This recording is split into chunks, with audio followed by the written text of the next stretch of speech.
অখণ্ড মুসলিম বাংলার কথা যারা বলছেন তারা শুধু রাজনৈতিক স্বাধীনতার কথা বলেন না, তারা একটি আলাদা অর্থনৈতিক মডেলের কথাও চিন্তা করেন। শরীফ ওসমান হাদি তার বিভিন্ন বক্তব্যে ইনসাফ ভিত্তিক অর্থনীতির কথা বলতেন, যেখানে সম্পদের সুষম বন্টন নিশ্চিত হবে।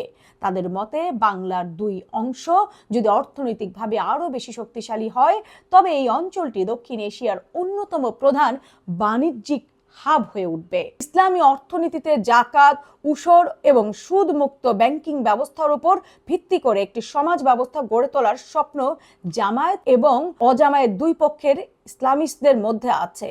তারা মনে করেন প্রচলিত পুঁজিবাদী ব্যবস্থা বাংলার মানুষের দারিদ্র্য দূর করতে পারেনি, তাই একটি অখণ্ড ইসলামী কাঠামোর অধীনেই প্রকৃত অর্থনৈতিক মুক্তি সম্ভব। ঐতিহাসিক বেঙ্গল সালতানাতের সেই সমৃদ্ধি ফিরিয়ে আনার মাধ্যমে তারা বিশ্বের অর্থনীতিতে আবার বাংলার আধিপত্য প্রতিষ্ঠার স্বপ্ন দেখেন বটে। অখণ্ড মুসলিম বাংলার ধারণাটি আধুনিক বাংলাদেশের রাজনীতিতে এক জটিল ও বহুমুখী বিষয়ের নাম।